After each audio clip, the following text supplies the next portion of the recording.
Thursday, May 4th, 2017. I pledge allegiance To the flag to the flag of the United States of America and to the republic for which it stands, one nation, under God, indivisible, with liberty and justice for all. I move we approve the April 13th minutes. Second. Mr. O, Yes. Mr. Shenigo, Yes.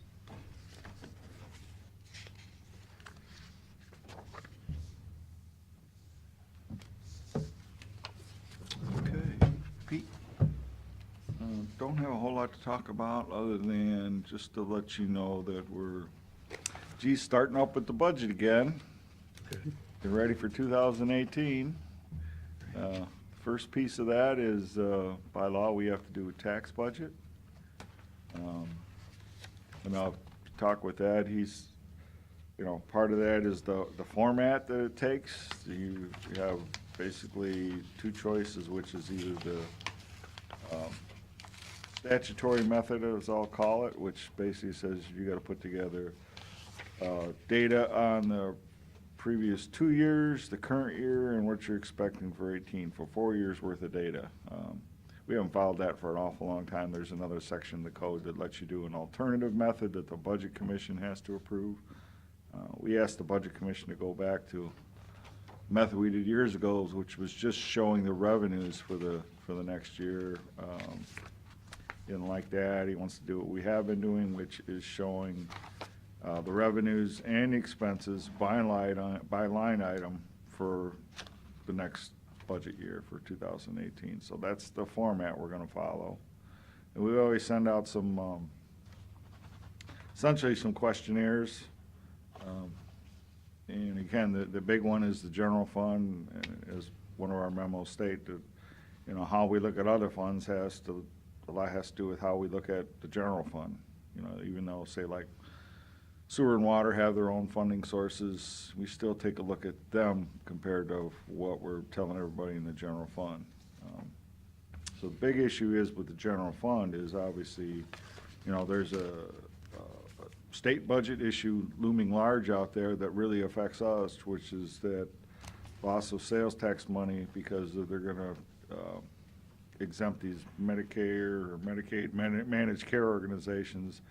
We've been talking about this for a while. The projections are that we will lose roughly 4% of our sales tax, or roughly about $600,000.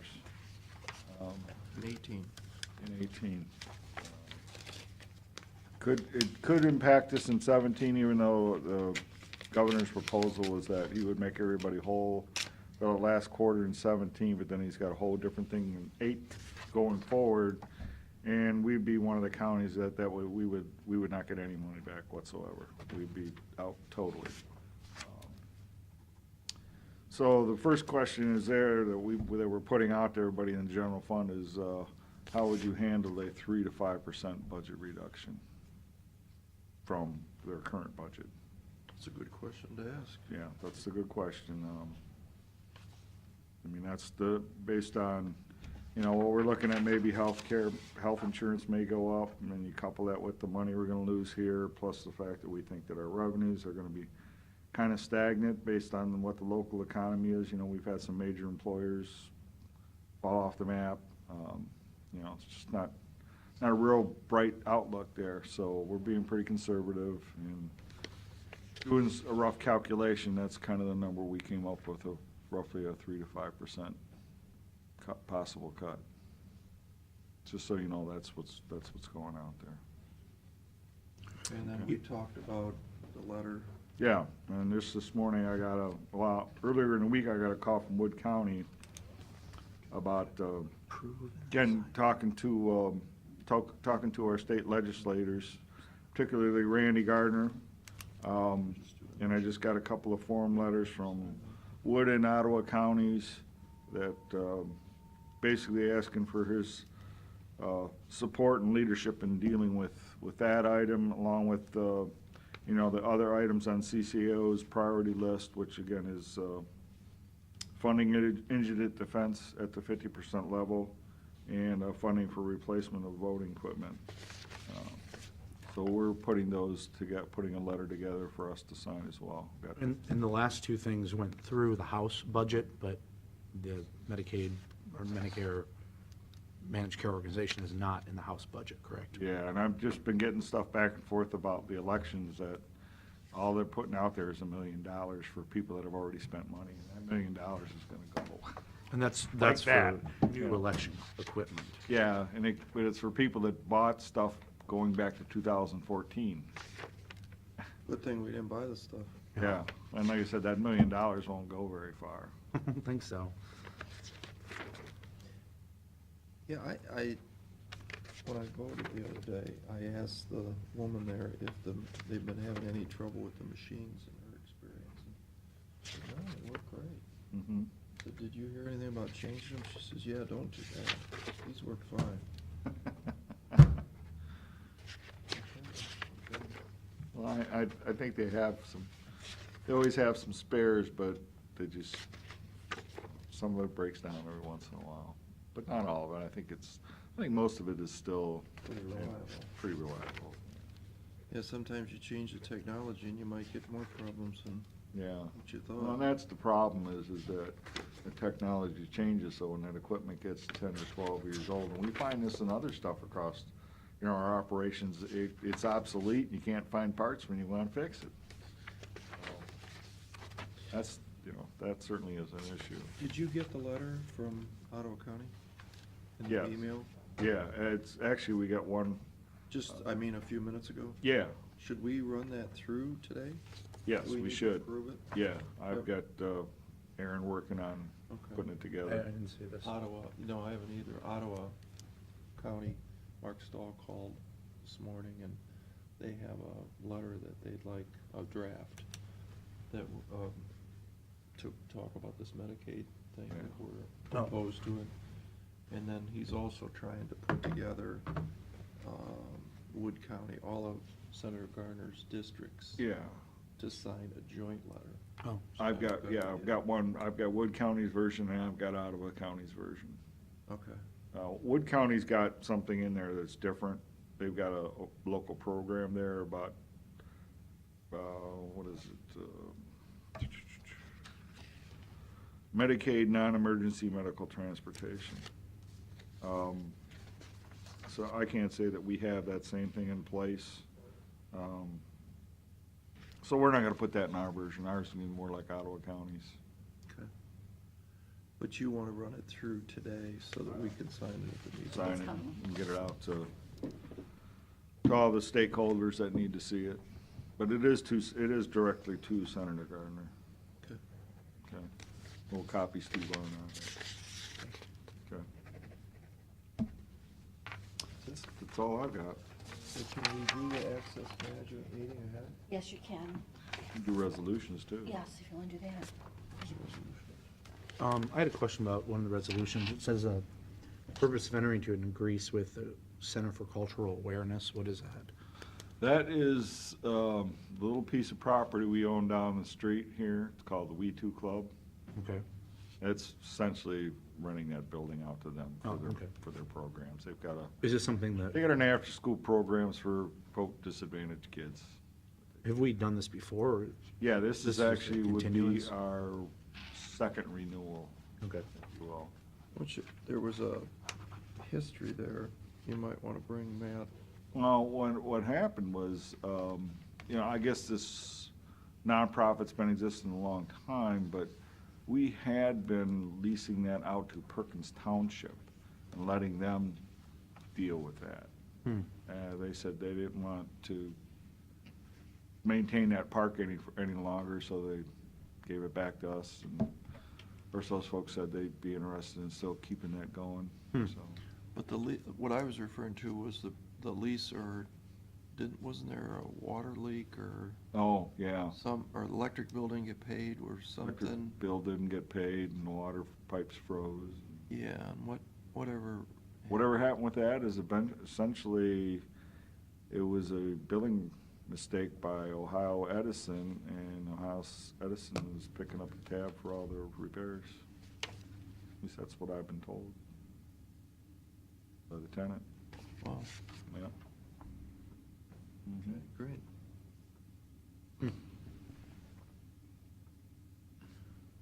All right, so do you want to do some resolutions? Sure.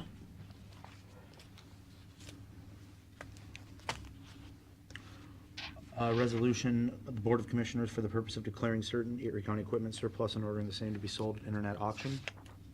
Second. Mr. Old? Yes. Mr. Shenigo? Yes. Resolution by the Board of Commissioners authorizing the county auditor to make budget modifications. Second. Mr. Old? Yes. Mr. Shenigo? Yes. A resolution by the Board of Commissioners executing payment of then and now certification presented by the county auditor pursuant to the Ohio Revised Code and authorization the drawing of warrants, payments, amounts due upon contract of order. Second. Mr. Old? Yes. Mr. Shenigo? Yes. A resolution of the Board of Commissioners for the purpose of approving the public official bond for the Erie County Clerk of Courts. Second. Mr. Old? Yes. Mr. Shenigo? Yes. A resolution by the Board of Commissioners for the purpose of authorizing payment to the Lucas County Coroner for services provided to the coroner. Second. Mr. Old? Yes. Mr. Shenigo? Yes. Resolution by the Board of Commissioners for the purpose of authorizing payment to ABC Warehouse for supplies provided to the Sheriff's Office. Second. Mr. Old? Yes. Mr. Shenigo? Yes. Resolution by the Board of Commissioners for the purpose of entering into a lease agreement with the Center for Cultural Awareness. Second. Mr. Old? Yes. Mr. Shenigo? Yes. Okay, you want to do that? Do we have to adjourn into the, Yes. make a motion to adjourn into the Access Management Board of Appeals meeting? Second. Mr. Old? Yes. Mr. Shenigo? Yes. Matt Rogers is not going to be here today, so I will just tell you, we have a couple items of business to take care of. Mr. Shenigo, your term expires this year, so we need to reappoint you to another 3-year term if you are interested. Just so you know, the commissioners do not have to be on this board. You can appoint somebody if you'd rather, but you can serve, and you just always serve Yeah. on it. Yeah, that's fine. Okay. I make a motion to reappoint Pat Shenigo. Do I second myself? Yes, you do. Second. Mr. Old? Yes. Mr. Shenigo? Yes. And then, Mr. Old really has never been officially appointed to the board, so he would complete Tom Farrell's 3-year term. So do I need a motion to that I do. effect? So I'll make a motion to appoint Matt Old to complete Mr. Farrell's term. Second? Mr. Great. Shenigo? Thank you. Yes. Mr. Old? Yes. And then I need election of officers. You have the slate there that's currently, Mr. Monahan is the chair, Tom Farrell was the vice chair, and I was the secretary. So what's your pleasure on that? Do you want to be the chair or? Uh, or not be the- Okay. Each one do the same as the commission? As president, you mean? Yeah. Yeah, that's fine. I make a motion that Pat Shenigo be the chairman of the Access Management Board. Second? Mr. Old? Yes. Mr. Shenigo? Yes. And And I'll- vice chair? I'll make a motion that Matt Old be vice chair. Second? Mr. Shenigo? Yes. Mr. Old? Yes. And I make a motion that Carolyn continue as secretary. Second? Mr. Old? Yes. Mr. Shenigo? Yes. Make a motion to adjourn. Second? Mr. Old? Yes. Mr. Shenigo? Yes. Motion to reconvene? So moved. Second? Mr. Old? Yes. Mr. Shenigo? Yes. Okay. Okay, we have that letter here for Oh. Senator Gardner.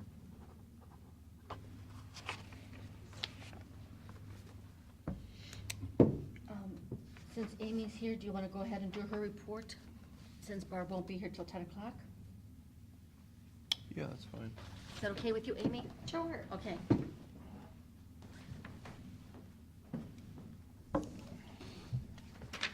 If I can figure this out.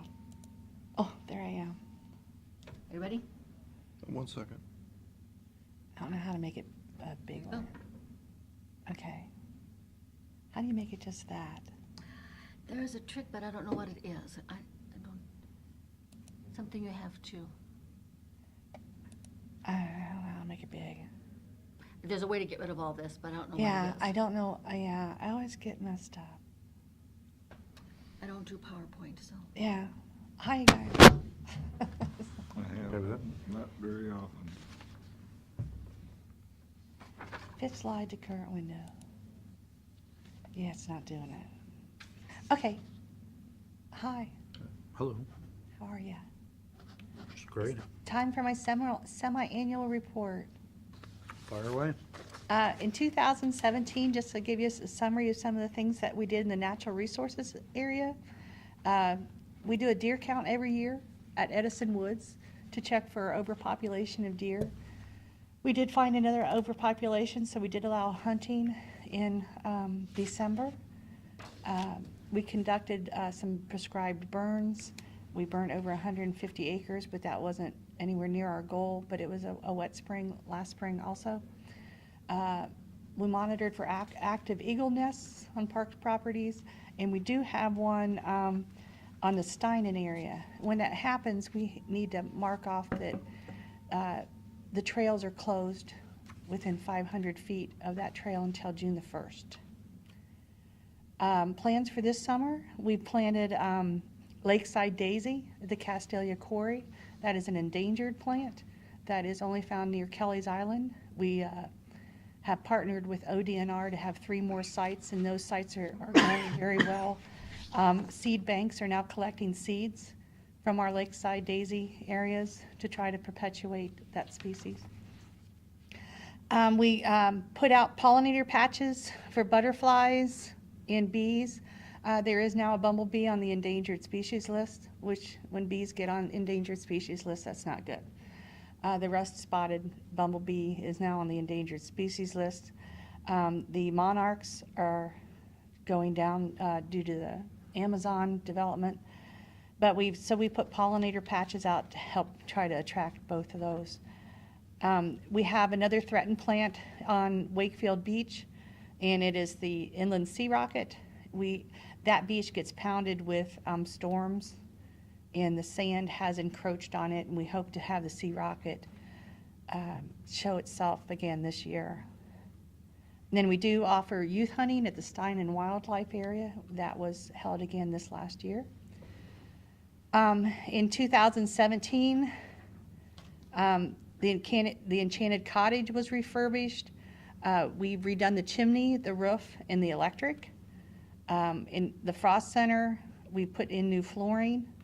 The Hoffman Forest Metro Park was purchased. New trails are out there and new parking, and that was all through grant funding. In the Castelia Quarry Metro Park, in December, and then this year, we're trying to restore the bat habitat and the Lakeside Daisy monitoring. That picture is the fence around the bat habitat. Young adults have been climbing up to that, and they've made it dangerous. They've pulled so many rocks away. And that was a thriving bat habitat about 8 to 10 years ago. And it was the northernmost spotted hibernation place for one type of bat, and I can't remember the type of bat, but it's in my records somewhere. Yeah, I think they're having similar, I won't say problems, but they're monitoring for that when they're doing this Nexus pipeline. That's the Indiana bat, and That's the Indiana yeah, you bat. find one of those, and the pipeline's done. The problem with the bat too, the bats when they hibernate, they leave guano. If there's a rabies outbreak, which thank goodness there's not and hasn't happened in a while, but if there is anybody who's been up there lollygagging around gets to go through the rabies thing, that you really don't want to do that. Wouldn't be very much fun to find those people. Isn't there a walking trail up there? The bat cave is off trail, and it's been in the paper, and that's kind of been a good thing and a bad thing, because now a lot of people that never knew it was there Yeah. now know it's there. But it's far enough off trail that you have to. Go. And we've had some young adults feel they need to spray paint the area and the trees, so we're working on that. What about the bat cave? We're just smiling at the Bat Cave, that we have a Bat Cave here. Yeah, we do. Yeah, I know. How was the Bat Cave Bruce discovered? Wayne is Sheriff Sigsworth. If you look in the paper, we've had editorial. Anyway, He's in the, they had a cartoon. Anyway, maybe you should turn the light off. That's Turn, probably how they're getting to it, turn the light off. the bad light. Yeah, the shines in the locator, I know, sky. yeah, yeah. Yeah, I've got it. In this scenario, I'm Alfred, so, I mean, so, yeah, so. The operations department, the Children's Forest is being revamped this year. It'll have a grand opening at the end of the month. Our Go Take a Hike, which is our partnered program with our Friends Group, has adopted Osborne Park this year, and the theme to that is come out and see Osborne Park. There's a lot of things that are so new that you probably haven't seen them before. We put new roofs on all our shelters. We have an amphitheater that we have put in with an outdoor music area at the bottom. We are refurbishing the chimneys at Shelter 1 in Maple Grove.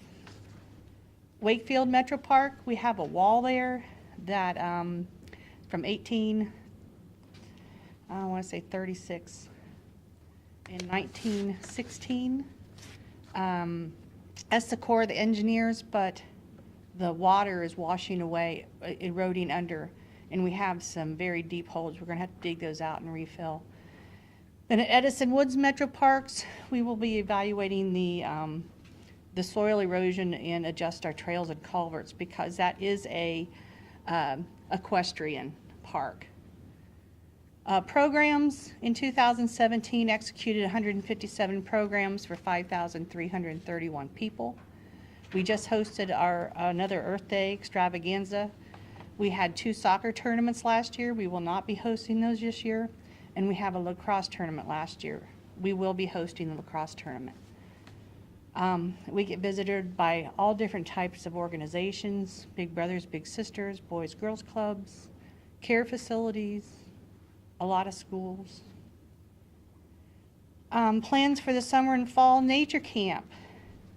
Nature Camp of 2017 was full. Our nature camps for 2018, they're going great. Or I'm sorry, 2017 is great. 2016 was full and overflowing.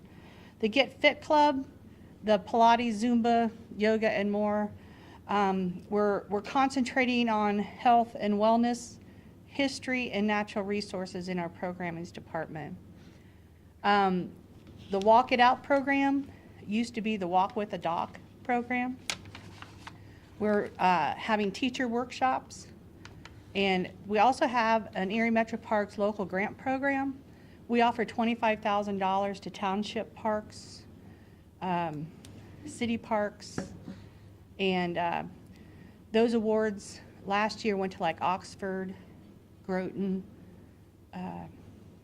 Margaretta, and it's just nice because you don't want us to have, and I don't want to buy, Erie Metro Parks doesn't want to buy property in those areas. But our goal was to have a park within 5 miles of any resident of Erie County, and we've established that except for Oxford and Groton Township.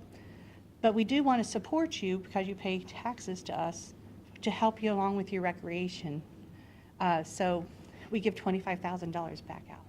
Perkins got one last year.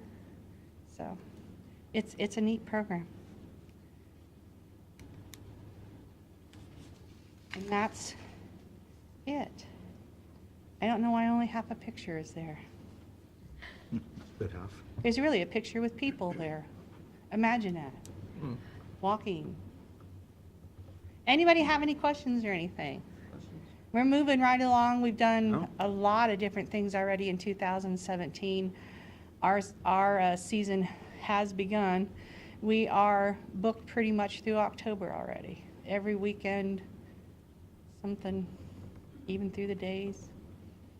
Well, that's good. Anybody? All right, Thanks for coming out. all right. Thanks a thank lot for having me. you. All right, thank you. Let's see. Barb?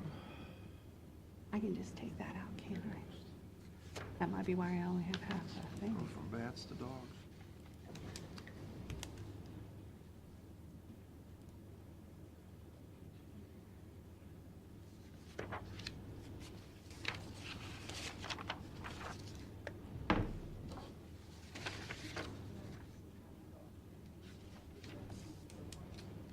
She would yell at me for not getting a license for my car. So you used to be for Right. Oh, no, walk with the dog. She said, walk with the dog. She's reminding me, just looking at you, reminding me. We just completed a successful TNR program, trap, neuter, release program. We had over 19 feral cats, and those have been trapped, neutered, and released or adopted in different places. And it was really interesting, my research. I never knew so much about cats. And I own 3 cats. Amy, was that primarily a problem just out at Osborne or any of your other parks? or- It was mainly out of Osborne because there were some people kind of with the county, the care at Osborne, I always call it the wrong place, Meadows at The Meadows. Osborne. Felt bad for feral cats, so they left 3 to 5 pounds of cat food in 8 different places. It was bad. It was really bad. And then the coyotes were eating cats. Well, I heard. took it, I know, It was people, bad. that's not right. No, everything was. Coyotes like- so What I big. did, That's why Yeah, it's so I wish big. have a license on it? yeah, I'm kidding. we put I mean, they were literally putting 3 to 5 pounds of cat food in 8 different places, and it was gone by the next morning. And there's just not enough cats to eat that. So we put Raccoons. trail cameras out to see what they were really feeding, and there is 3 really fat coyotes that they were feeding. Yeah, it's one And of them's mine. possums Let me know and what- raccoons too, Yeah, right? possums, raccoons. Yeah, and cat then- food attracts everything. Yeah, so I was like, you're not feeding cats, you're feeding these. And I actually had video evidence of when and where, and so I was like, you have until this date to get them out of here, you know, and I actually thought they would come back because there's a thing called the vacuum effect, that if you take all of them out, Yeah, yeah. then new ones will just come in You need because to they keep smell that the circle. territory. Yeah. Yeah, but they've adopted, and there were people who needed barn cats. Then somebody started the rumor that I was trapping them and shooting them. I heard Thanks a that. lot. It Yeah, so- happens. I got calls I'm too. like, They blame me "Really?" too, so. It's like, no, but I think it It was a helped good thing, I think and it I helped people know- picking them up though. Kenji's wife was really nice. I mean, Yeah, they really did a yeah, lot it of was a work. really good partnership. I got involved toward program. the end. They wanted me to help them. They couldn't get this one last cat, Oh. and they were oh. having issues with it, but So, but, that all worked out. yeah, it worked out very good. Thank you. Good morning. Good morning. Start out, dogs handled, everything's picking up there. You can see our calls are really high, 276. It's just that time of the year. Humane complaints, that more happens in the city than it does in the county, but they are trying to hire a person for animal control in the city, mainly to work with their cat problem, as we were just talking about.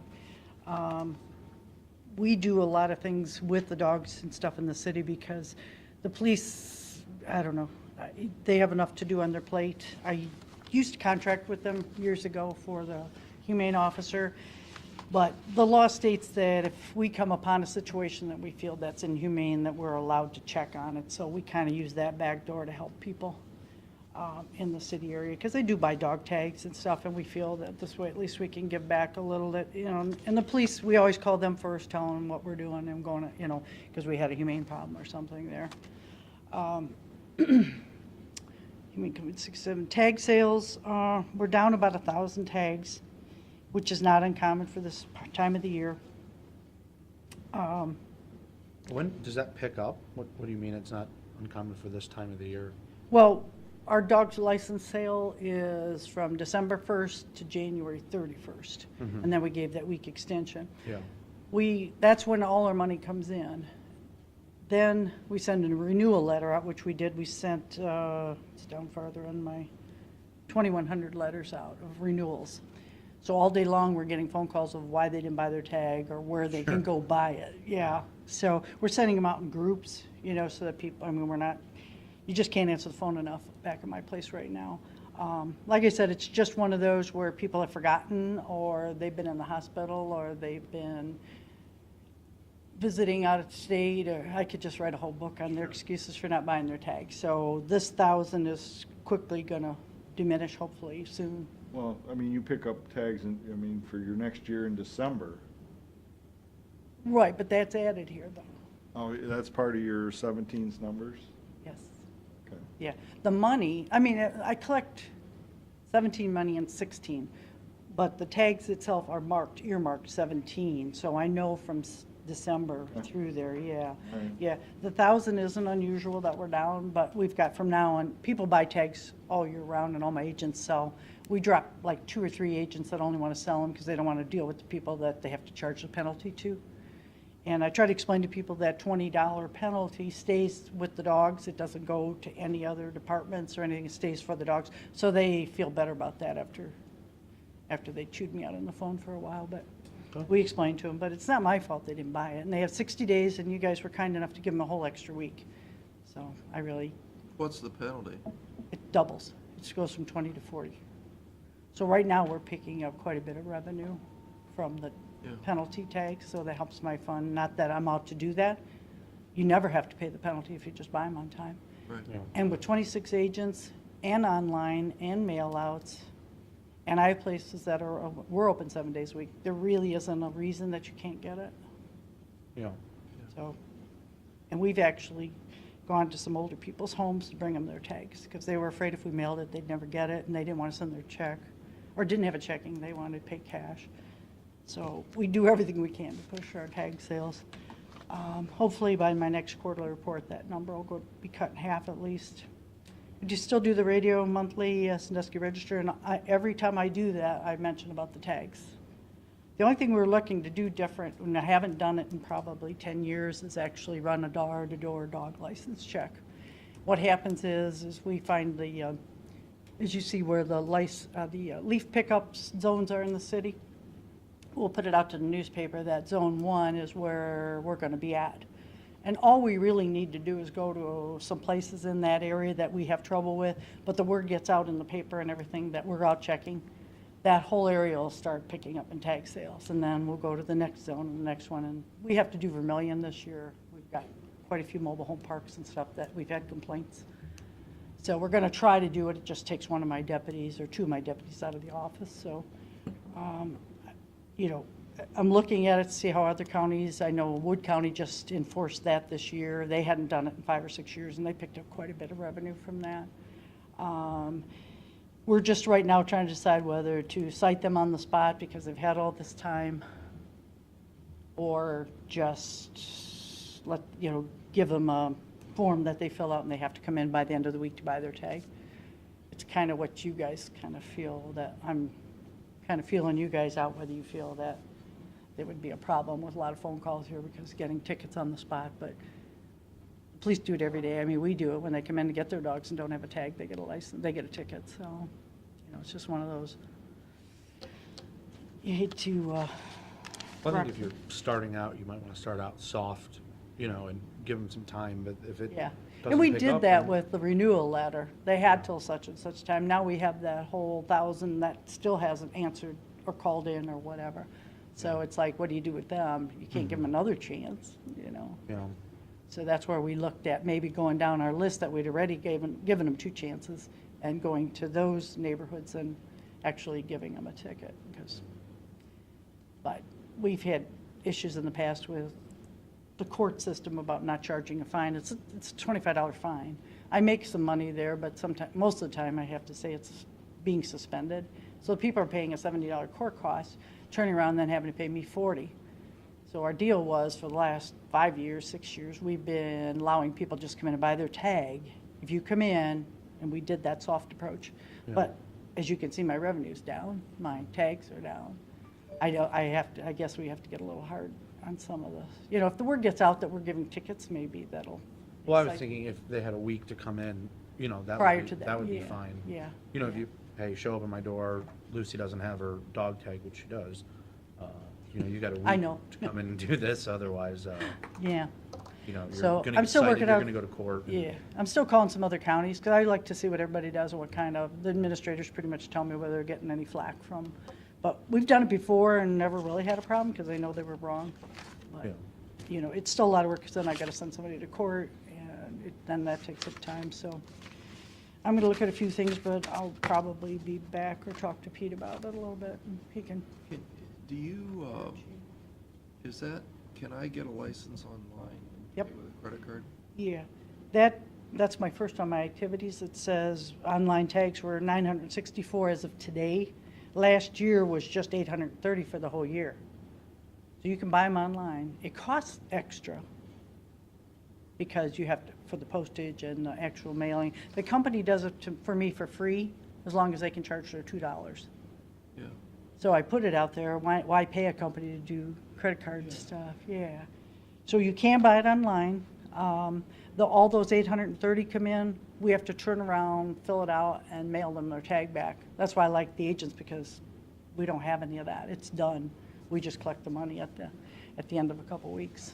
So anyway, trying to work my register. This is pretty much everything that I do. Once a month on Saturdays, I do a dog adoption at Penny's, right there inside the mall area.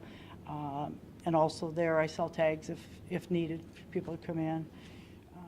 I sent Deputy Graves and Deputy Koger did a 2-day training in Allen County.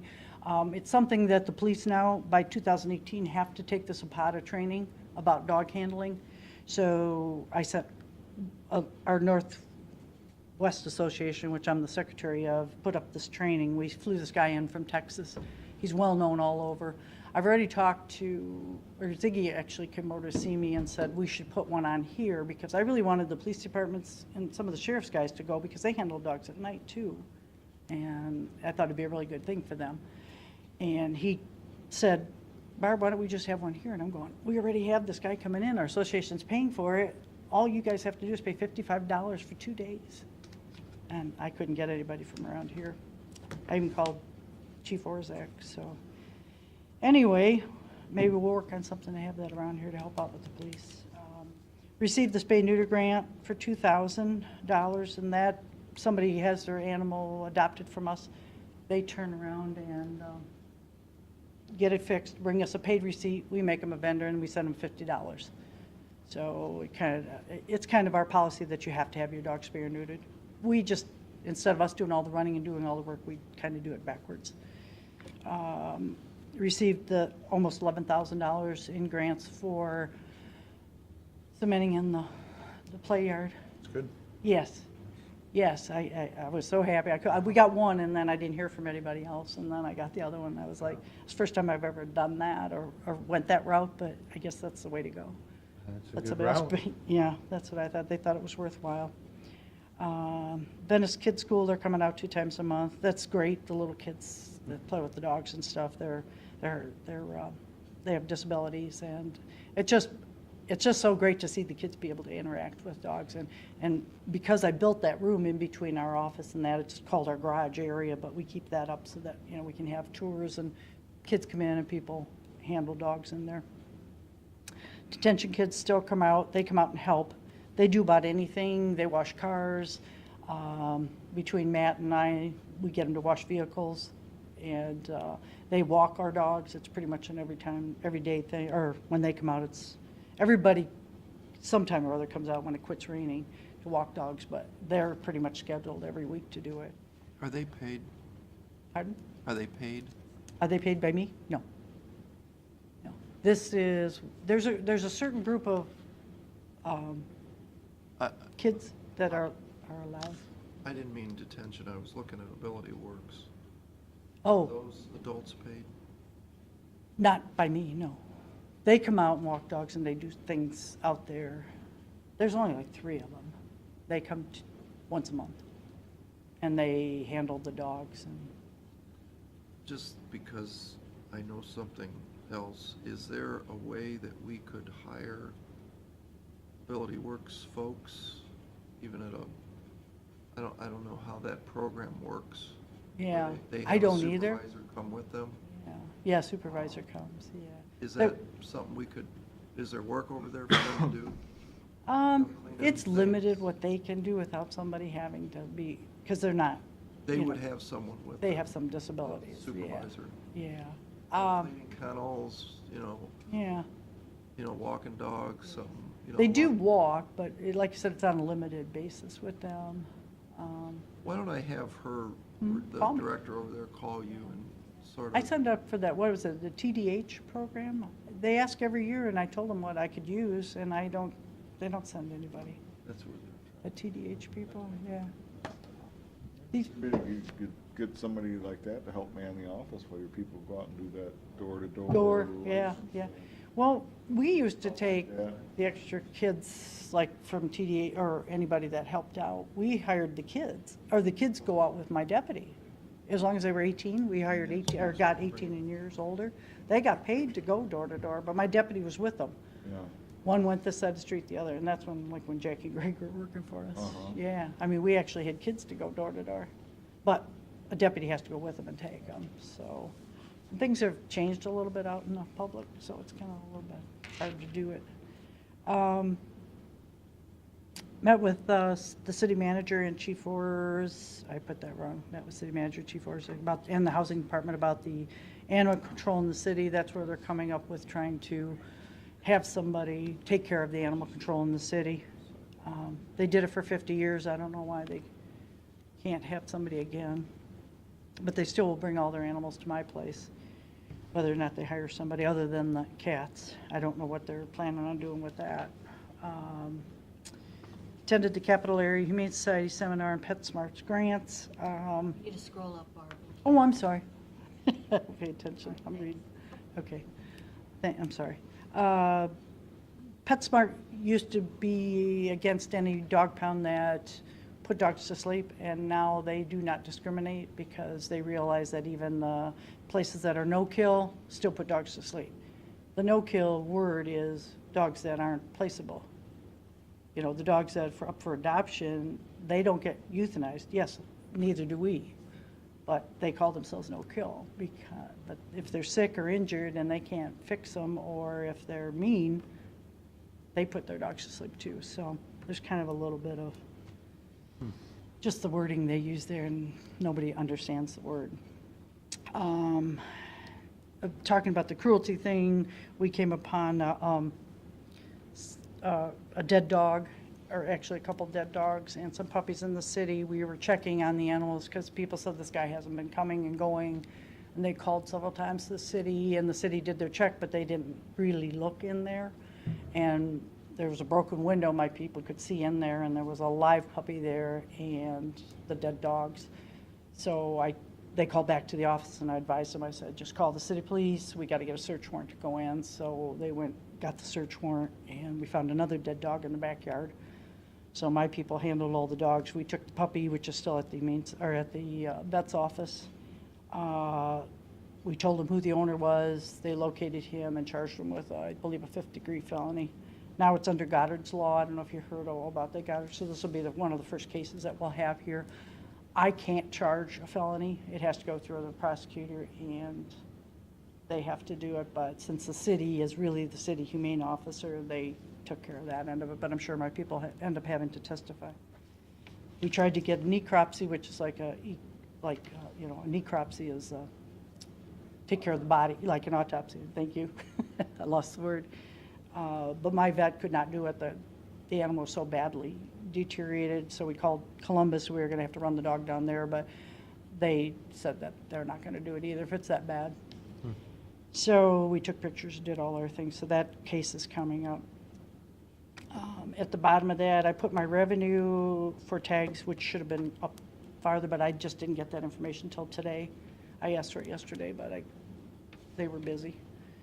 So the revenue for just tags is $243,070, and my fund balance is $320,868. So we need a little bit of catching up to meet our actual budget to the end, and that's why I think with the tags. I talked to Ed about, we have a provision in the law that we can actually raise the price of our room and board and our actual, like when we sell a dog or the room and board. All we charge now per day is $3 when somebody comes to redeem a dog, and it's really cheap. First day is $10. And as everybody well knows, you can't even board a dog for $10. So you have to go through a cost analysis program, and Pete and I did one. It's been a long time ago. And we got the fees at what they're at. And I always spoke with the commissioners that if you would back me on raising the dog tags, I wouldn't raise the fees for coming and getting your dog. But if your tag's on the dog, your dog never sees my place. We return it to the owner and we don't charge them. But if they're stray dogs and you come in, And we have dogs sit in there for a week before the owners come in, you know, their bill is not very much, maybe, well, 10, could be like $30.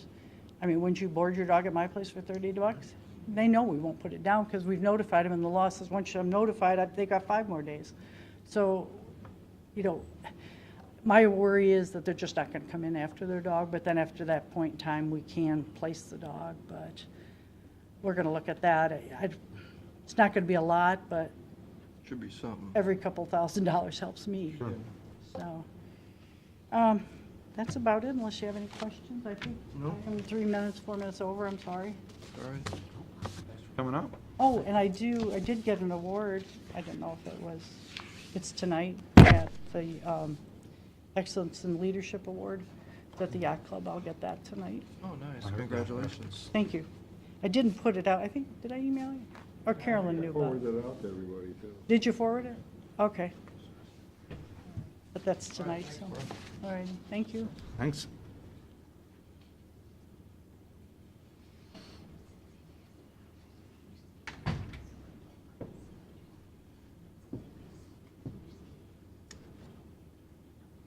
You have handouts, Lori? I do. Take those until Pat comes back. Oh, That's how a judge feels. See you tonight. Only up here.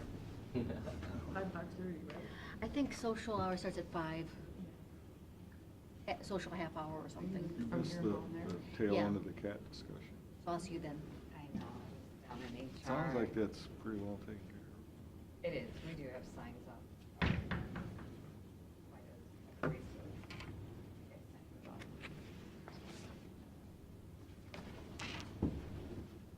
It was just a large amount. I mean, buckets.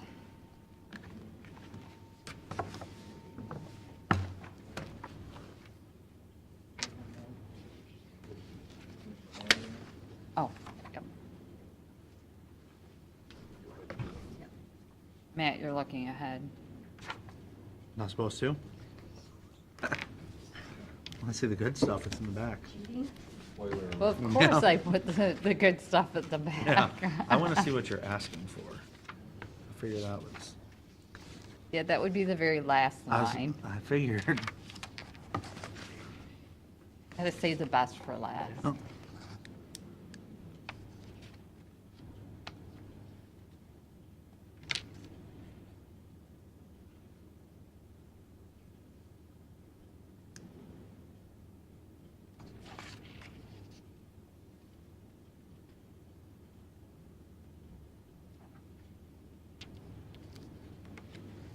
How is your staffing? It's much better. Yeah. We still have a ways to go. We had to term one last week and another one yesterday. No calls, no shows. Hmm. And you try to contact them and they don't respond. Correct. That's just inconceivable to me but you hear that all the time, that, Did they get And- other jobs, is that why? On these two cases, no. It was affecting their Medicaid. And with the staffing and, just getting them through the drug testing, the background checks, that's a cartwheel. And there is no age discrimination. It is the young, it is those in their 40s, 50s, early 60s that can't pass these tests. You're talking STNAs? Yes. And even with the raises that we gave, and we're only below OVH in salary for STNAs, and obviously all the bonuses that we have out there for them are absolutely amazing. Well, I There's think a you're lot with also the- getting people that are changing careers and getting into that, and then once they come there, they find out what they're really up against. Figure out, maybe it's not for them. I think there's a bit of And that out I there. agree 100%. It is not for everyone. So Tough job. It is a very tough job. It takes a certain person, and as Don and Patrick and I always say when we interview, if we see the compassion, we see the heart, we can work on skills. But if there's no compassion, no heart during the interview, you really can't go any further. Yeah. Went by like Admiral's Point, they've got a bunch of signs out there, hiring STNAs, and it's just. From OVH. talking to the colleagues, OVH has a hard time. OVH is doing a lot of hiring right now. Fire Island Hospital is doing a lot of hiring. Pretty much everyone in the healthcare field is desperate. Overall, talking to other administrators in Erie County, we're doing good from a staffing standpoint. Did you look at, I asked you last week about, I see our payrolls up to I know 30. Ed had presented last week some expenses, so on I think the very last page, mine's a little bit more descriptive than what his was. I wanted to point out exactly where our expenses went up. And as you know, with the union negotiations last year and the 3% increase and the bonuses, that we were going to take an increase. Yeah, it always used to run 120. Now this week I see it's down to 125. Yeah, right. So last week it was 130. But if you look at, I think it's Well, page like remember we have like a holiday. jumps up- holidays. Jump up to about, I've seen as high as close to 140. Mhm. But if you go back, and a couple of things that we talked about during union negotiations, that we were really striving to decrease agency, which we have not used any STNA agency since mid-February. We were hoping by the end of April not to use any LPN agency. Unfortunately, we have not had a lot of success in recruiting LPNs. So we're still using those. But if you look at the spreadsheet, that I put together, you'll notice, though, we have saved $35,000 in the first 3 months compared to prior year. But you'll also see that starting in March is when the agency numbers really started to go up.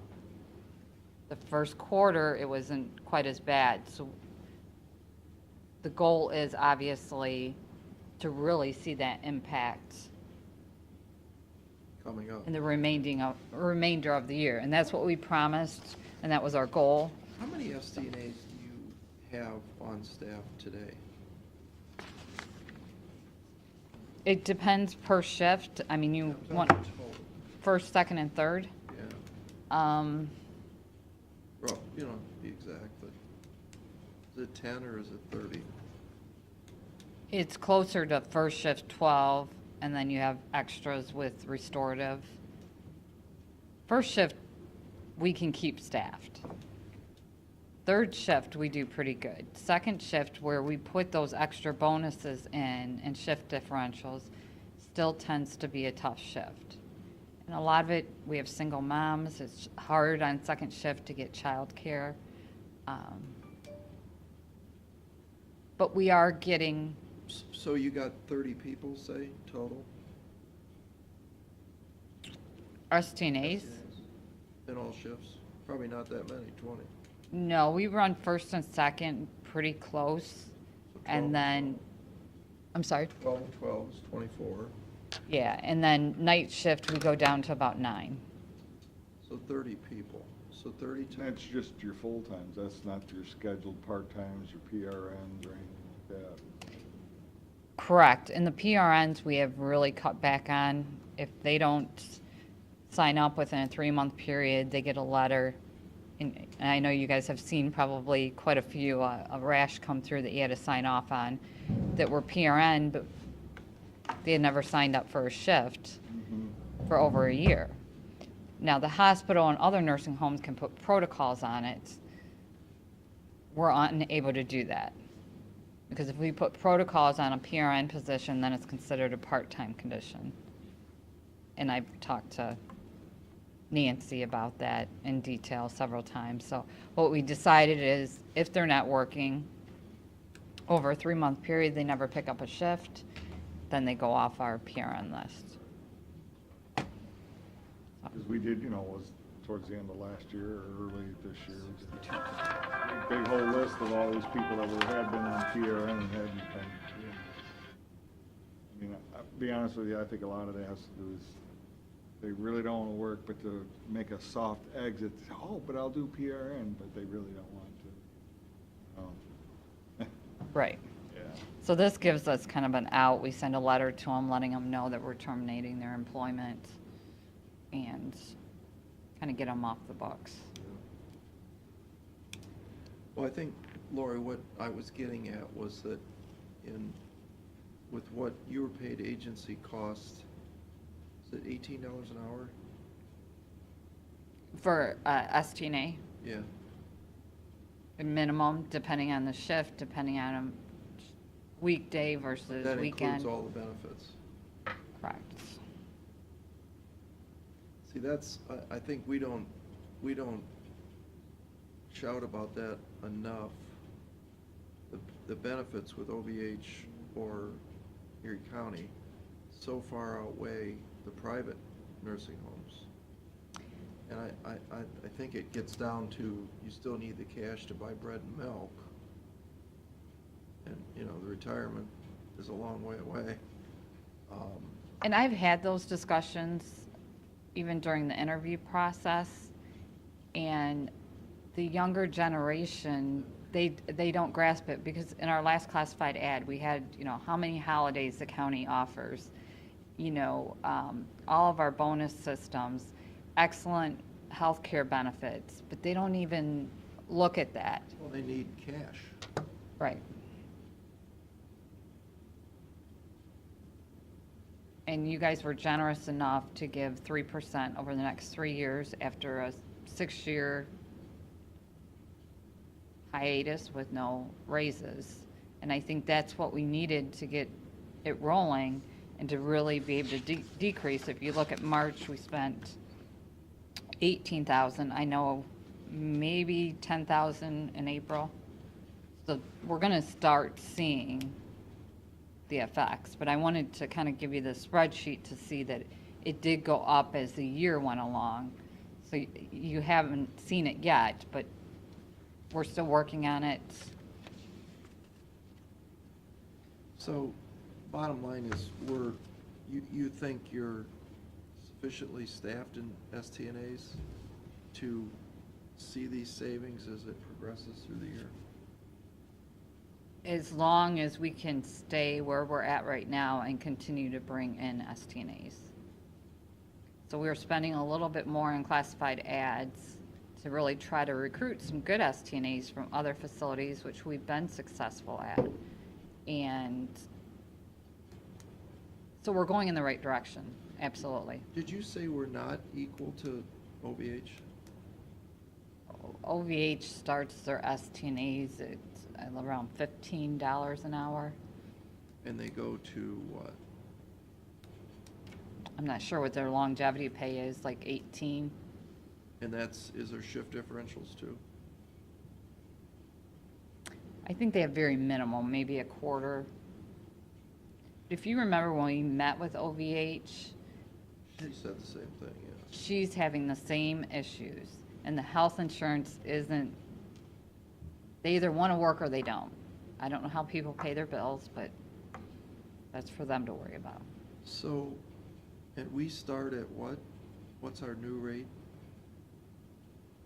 We're about 13. We're around 13, and that doesn't count your $1 an hour perfect attendance bonus. That doesn't count your shift differential, which second shift is $1.25. Oh, it's $1. So you're right with OVH then at that point? On second Absolutely. shift? Yeah. Mm-hmm.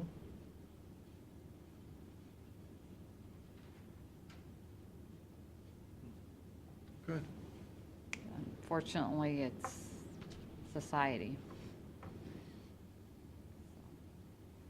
Okay, just to go over quickly, census, today we're at 114 plus 2. We do have 2 scheduled admissions coming in today, so that'll put us at 9 Medicare. You look at our admissions discharges, they're running, we get an admission, we get a discharge. So 27 and 27, compared it to prior year. But as you're well aware, the weather this year was quite favorable. So we did not see as many pneumonias, hip fractures, things that you normally see when we have a winter that's a little bit harsher. So the goal is to improve census. We're working with, I have some contacts at the hospitals in Cleveland and Toledo, and working with some of the outlying hospitals to see if there's anyone, because sometimes their families live in this area, or they go to Cleveland or Toledo if it's more extensive surgery. Obviously, a huge focus on improving our 5-star rating. We meet weekly to talk about that, and CHS has also done some conference calls with us and given us some other strategies to improve in that area. Is the 5-star rating what we talk about with the Medicaid rate? That the 5-star, does No, that you're talking affect- about the case mix. Yeah, I'm sorry. The case mix. 5-star is something that Medicare came up with. Medicare. And the way it's weighted is based on your surveys, which has the highest weight. It's based on your quality measures, which is, like your pressure ulcers, your rehospitalizations, things of that nature, based on your staffing. And what's the fourth one? Quality measures.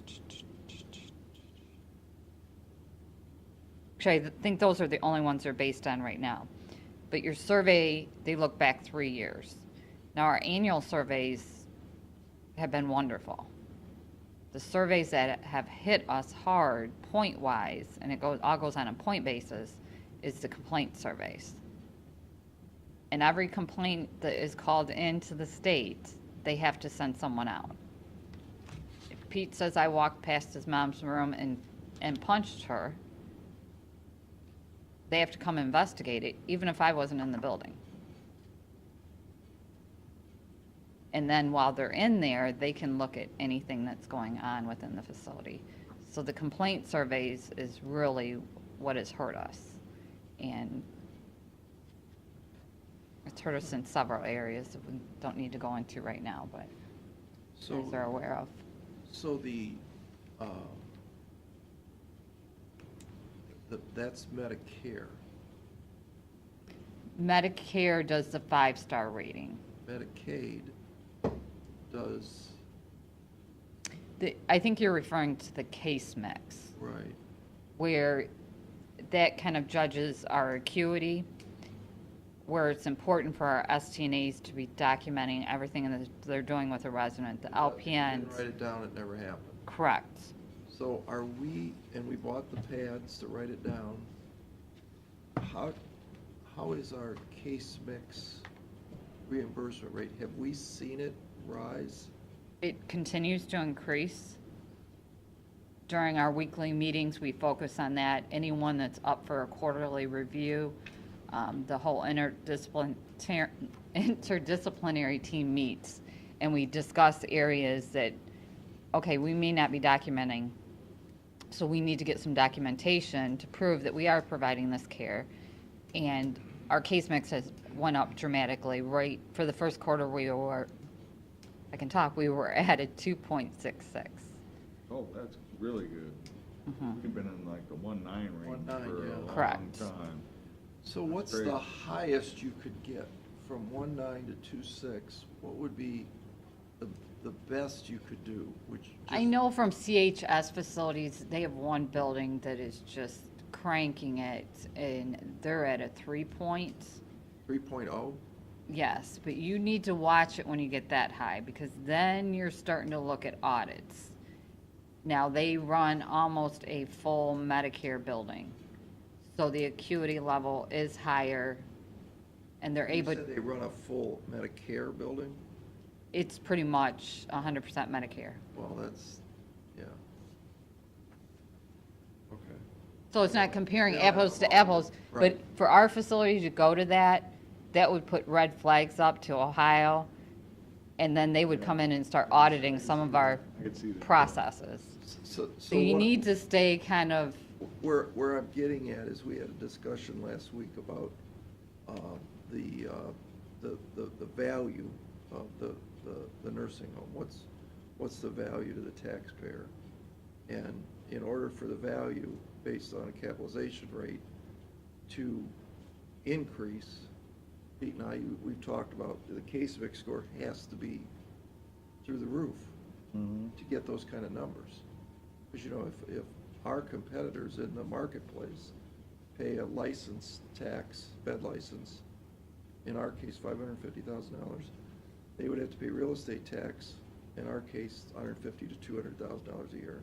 They don't pay that. Plus, they'd have a we mortgage. don't pay that. I understand that, or we don't pay that. They would have to pay that, private contractor. Then you have a mortgage, which we don't have. So you add those three factors in order to show a net revenue, or I don't want to call it profit, but I'll call it profit. Surplus. Surplus, I'm sorry, that's the word we use here in government. Okay. So in order to show a surplus and offset those other factors, there's only one solution. Your case mix score would have to be 6. Right? I mean, that's what you're talking about, to go from 1.9 to 2.6. That brings in an additional revenue. You could probably tell us that. Well, basically, every point is worth $5 per patient day. So 365 times 5 is $1,800 And then, per year, times 117 patients, be $100,000. Did I do that right? Or is that a million? Closer to 2. Wait a minute. but right now if you're over a 2.6, you're guaranteed the maximum Medicaid increase. And something that's further along, and I don't know if you guys are following it or not, probably not, but the healthcare budget bill is on the House floor today. The changes that they made was extremely positive for the skilled nursing facilities. They were going to cut all the Medicaid increases that they gave last year, which would have been about $25 cut for us per resident per day. That has been taken off of the proposed budget. The other thing is, and I'm not sure how familiar you are with this, is there's something called MyCare.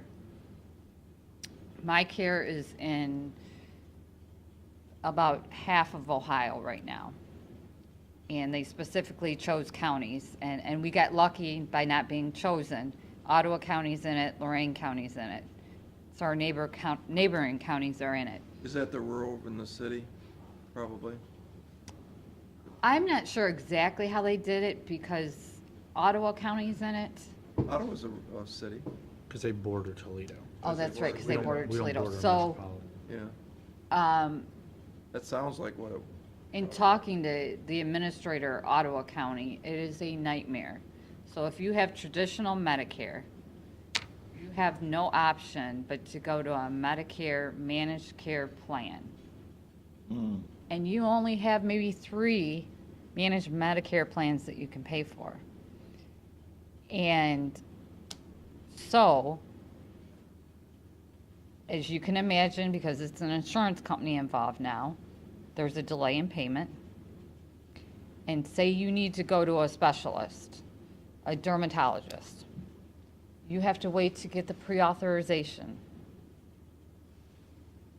You know, maybe it's an orthopedic and you need to get in immediately, not until you get the pre-auth. So there's been a delay in care. So the new budget bill takes away forcing all the rest of the counties to join the MyCare plan, which is a win-win for us right now. So you said how much a day per, what'd you say, $5 a day per I don't know, point. point. per point? But that's a full point. Correct. So when you go from 1.9, you'd have to go to 3.0, basically, 2.9, to capture that $5 per day. Mhm. So if you took 5 times 365, $1,825 per patient per day, per year, and Mhm. you run 120 patients, 90. $219,000. So in order to recapture the bed license alone and the real estate tax alone, $800,000, never gonna happen, Mhm. not even close. So the only way to get the surplus up to 800,000, which is the valuation number that we used, 800,000 plus 550 for the license, plus, let's call it 200 for the real estate tax. That swing's gotta be added. You're looking at $1.4 million, $1.5 million. The best you could get is 200,000 out of Medicaid. So as we've always said, the only way that you could make that kind of money, to get that kind of valuation, is to basically remove all the Medicaid people and replace them with Medicare people. It's the only solution. Am I right? You are correct. I am Because correct. you're looking at a difference of, every patient is different depending on what their acuity level is when it comes to Medicare. But if you look at, we get $177.75 per resident day for a Medicaid resident. You can get anywhere from $300 to $600 a day for a Medicare We always resident. say 2.5 times. So the bottom line is, Depends. in order to get the valuation that a certain person said, you would have to increase the surplus to 800,000, which is what we know. And the only way to get $800,000 is to kick those 120 people out and replace them with Medicare people, which means a new facility, modern facility. A style. brand-new, all-private room facility private with room. everything state-of-the-art. Which is what I've been saying for 2 years. And then what happens to those 120 people? What happens to the Medicaid need that we have in our community? Where are they gonna go? And you have to find placement for them. Right. I mean, State law. It'd be a travesty. Because they deserve care also. Sure, absolutely. So if our old, casing score was like a 1.9, and now you're up to like, 2.6 something, as you're saying now, will that impact the 177.75 we're getting on the Medicaid rate? Will that still kick that up somewhat, though? Correct. Somewhat? At $5, though? Lori. It's really going to depend, and Scott will have more information. He's at, down in Columbus this week, going over some more budget numbers and, what the Ohio Healthcare Association is promoting, especially on the state level for the Medicaid reimbursement, because they're still, debating some cuts. But I anticipate that we get at least another couple of dollars. So, it seems, what would happen if we were a city rate instead of the rural rate? That's a lot, isn't it? Difference? It's been years since I remember this, but It is a pretty significant, yes. We're getting closer. They're at a 180, 190. I don't have my book in front of me. I think when I started here, we were at about a 148. Yeah, something happened where they narrowed that gap.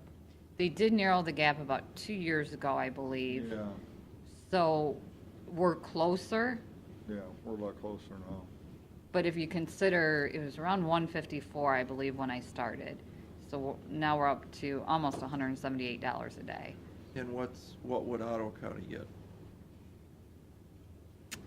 I've asked Kendra before, I can get her numbers. I mean, just guess, is it 190? Is it not that big a difference, or is it double? I want to say she's in the mid 180s the last time we So talked it's about not, it. Yeah, like I said, they've narrowed that gap. okay. Yeah, it's not that drastic that it used to be. Because we thought that was the magic bullet. Right. Years ago. Exactly. We Yep. tried to lobby for it, but Mhm. So Medicare obviously is still the push, and I'll kind of get to my little advertisement on that in a minute. I see that you're going to. Would you expect anything else? Absolutely not. Would be disappointed. Okay. Gary and I always want to say Matt, but it's Mark. Mark have done a phenomenal job. They worked with my fiscal officer for billing and myself. We sent out, say, a large number of collection letters. You guys use a different format than what we've used in the past, and we're getting panic calls. We're getting, I think so far we've gotten, since those went out, about 80,000 and funds that we have not been able to collect. People are crying on the phone, why is the prosecutor's office after me? Well, I put it to them very bluntly, and I've had several meetings with family members. Your mom's Social Security money and your mom's pension, when you went over to Medicaid, you were given a patient liability that you have to pay to us every month. Well, you hear every excuse under the book. The bottom line is, it's a prosecutable offense. We don't have an elder justice investigator in Erie County Yeah, we do. because people aren't taking advantage of the elderly. If I would turn this back over to Medicaid, they could turn you over for prosecution because you're not turning over mom's Social Security or pension check. And while we did spend it on mom, okay, you spent $25,000 on mom. Where's the receipts? So they're starting to squirm. We're setting up payment plans. I have another meeting at 4 o'clock today with a family. And then the prosecutor's office is going to assist us. I don't know if I talked to you about that, but in drawing up contracts where I'm going to make a payment of $250 a month. What I'm telling the families is basically I want their bill paid off by the end of 2017. And that's about 80,000? That's what we've collected so far. How much you got outstanding? Yeah, I was just gonna ask that. We have about another 400,000. Oh, God. Yeah. This has been going on for a while. Now, some of it we're never going to see. Yeah, how much of that do you think They're you can get back? deceased. How much of that 400,000 do you I think you think can get? publicly you want to say 400. All right, fine. Some of the people are deceased. And we're not going, their families aren't going to It's gonna be respond. difficult to collect. That's why we'll put our best man on it. I have 2 of them working on it. Yeah. Lisa Moore, my new billing person, is just absolutely phenomenal, and she is after this. I'm getting you this money. Like, I love that attitude. So we've been working closely on it with the families, with the prosecutor's office. That would be huge. And so I can give you, Matt, probably a better idea. Those were sent out. I know you sent them out in batches between 2 to 4 months ago, or 2 to 4 weeks ago. Yeah, I think, I want to say it was the end of March. Yeah, we just received a check yesterday for $18,000 out of the blue. So they still owe $12,000. So the next correspondence will be, how do you plan on paying the remainder? So, just quickly, because I don't know how much time I have. Current fund balance at the end of June was $611,410. First quarter net profit was 136,573. Kind of went over the next section. Physical plants. As you know, we have a building from the 1970s, and it is a gorgeous building in a gorgeous setting. You have put a lot of money into the facility on our units, but we are still in need of a front entranceway and a rehabilitation.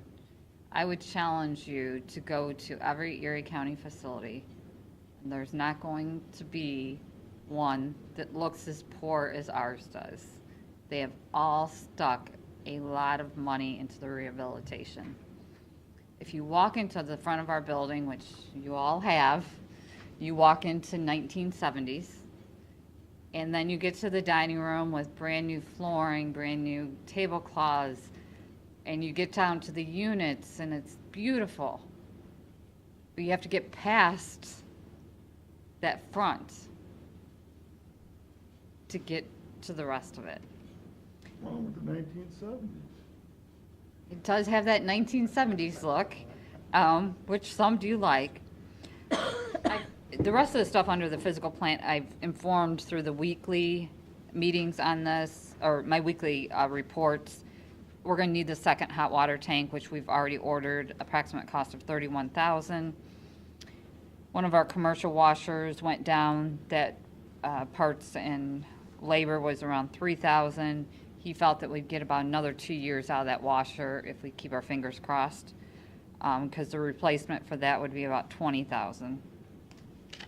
I had Pete, we had talked about during budget, replacing a lot of those windows that the seals are broken and fogged over. I am going to get some new outdoor furniture for the courtyard. My two wonderful maintenance men are also building raised gardens for the courtyard. They're staining them to match the rest of the furniture we have out there. That stuff can come out of the donation fund, which we did receive quite a bit of money last year. I also attached a breakdown. My maintenance guys are doing a really good job on trying to update those cluster 1 rooms.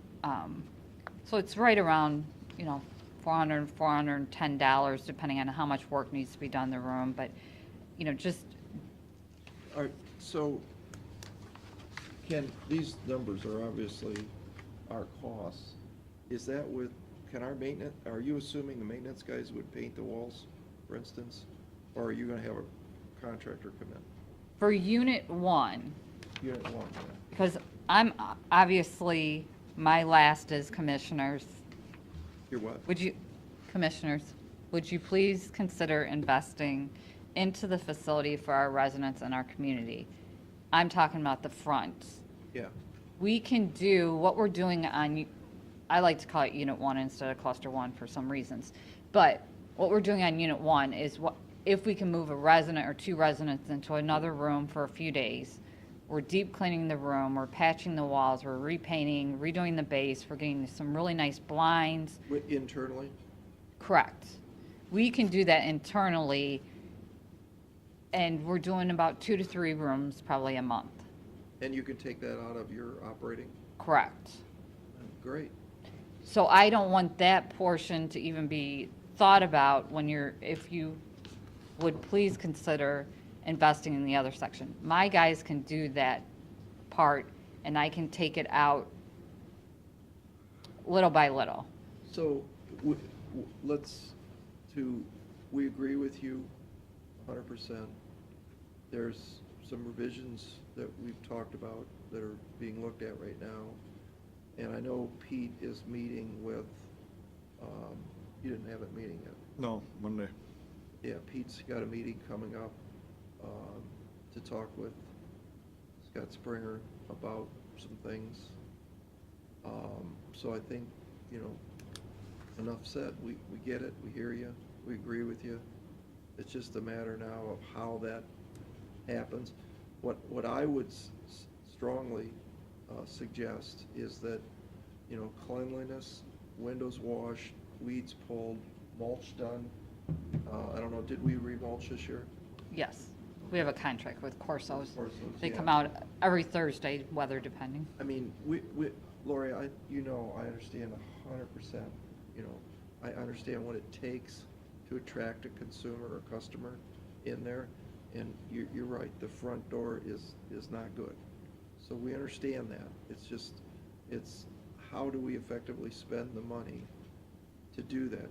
We had money set aside, as you know, through a sales tax, but, previous boards spent that money. So now, we don't have that kind of money left anymore. So I think now we need to figure out where we're going next. And we're on top of this. We want it done tomorrow type thing.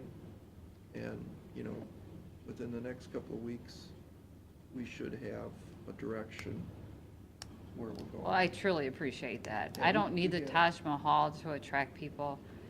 Like you said, you need cleanliness and you need a nice presentation and Get it. just a first impression. Are you meeting with just Scott or Scott and Chris? Could be both, I don't know. I just scheduled with Scott. I have a feeling he's probably bringing somebody with him. Chris is more of the Yeah. physical plant guy, so not that Chris or Scott doesn't have the expertise with all his years, but Okay. All right, well, thank you. okay. Nice job. Any other specific questions? No? Nope. This looks good. All right, thank you. Rent the beds, please. I'm heading to Firelands Hospital right now for Nurses Day. Okay. If anybody would like to join me and doing a little networking. Maybe you could bring some customers back. Well, I can't drive a county vehicle, so I may have to call back and get someone To bring the van. to bring the van. Yeah, I'm on it. all right. Something to think My about. afternoon's pretty open. If you need, What's that? my afternoon's pretty open if you need a driver. If I need a driver, okay. Make sure you're careful. Yeah, I'll take the county vehicle. Yeah, don't use your personal vehicle. So I guess that's it. That's it. Is there any public comment? I got a comment. Out at the county home, you've got those people working 12 hours a day. They're getting mandated every day. That's why you can't keep any help. Nobody wants to work 12 hours, and 12 hours. You don't have a life. And the younger generation, them people aren't gonna work like that. That's why you can't keep any help. Is that true, Lori? That was true. And there's a sign, when I go out for the breakfast, on the thing, there's all these papers of all the people who are working overtime. If they don't volunteer, they'll get mandated. So a lot of them would rather work the 4 hours before the shift, or someone would like to work after the shift. But that is your problem. You can't keep help because you're exhausted. You can't work 12 hours every day. You have 2 days off. Them 2 days, you're pooped out. That's it. You need more help. You need honest help. But I've heard, because I know people at work out there and stuff, and they talk to me. The whole thing is somebody may get out of their probationary time. Bingo, they're getting mandated again already. The reason they're going to the other nursing part, because those people don't get mandated. And the mandation is what's killing everybody. So what do you got to say about that? Mandation has decreased dramatically with all of the staff that we have been brought in. I know, looking right now at this weekend's schedule that was presented to me yesterday, because I did look ahead at it, I only have 2 mandations. How many of them volunteered to work extra so that they won't get mandated? But the But incentive. how is that the way it goes? Isn't that the way it goes? Just 1 second. The incentive that was given is if they pick up a 4-hour shift on a weekend, which a lot of them are volunteering to do, then they get an extra $250 an hour, I think. an additional $2.50 an hour. If they pick up an extra 8 hours, they get an additional $3 per hour. Yeah, Some but of I them mean, are during doing the it for week, the money. during the week, what do they get? This is the whole thing. People are We are tired. not mandating during the week. Very, very seldom are we mandating. Then how come all the papers are out there so that people will volunteer so that they don't get mandated? That is what the union has requested. But they volunteer only because they don't want to get mandated. Some of them may want to work over it because they got plans in the morning or the other way around. I mean, I know when I hate getting in up at 2 o'clock in the morning to get to work. I'd rather work later because you don't get any sleep. I mean, this is the whole thing. You need help. After you got rid of me, it went downhill. You may not say this, but it's the truth. Because so many of them knew, hey, if this can happen to Sandy, it can happen to any of us. And then a lot of them went to went to OVH. A lot of, there's some that went to Providence Care. I mean, I know what goes on. You may think you got rid of me, that's it, but I got friends all over. I know what goes on. I know what goes on. But this is what happened. And then with the 12 hours, people just, they can't do it anymore. I've heard how one LPN went, she got over her probationary time, she got mandated. She said, that's it, I'm quitting. So many of them are doing that. They cannot work all the 12 hours. And you get the younger generation, you're not going to have them working 12 hours every day. That's it. So I did my speech, I'm leaving now. I'll move we adjourn. Oh, sorry. If I could, I just want to update you on what's going on over at the Galloway Road building. Our bids closed today at 2 o'clock, and next Wednesday, the 10th, it looks like our board will be meeting to go ahead and approve those bids with construction work to start immediately after that. I understand the utility split is progressing. It's nowhere near the $100,000 that was stated by Commissioner Shenago. It's going to cost about $15,000 is what it's going to cost. So I just want to make you aware of that. Thank you for the opportunity. Move we adjourn. Second. Mr. Old? Yes. Mr. Shenago? Yes.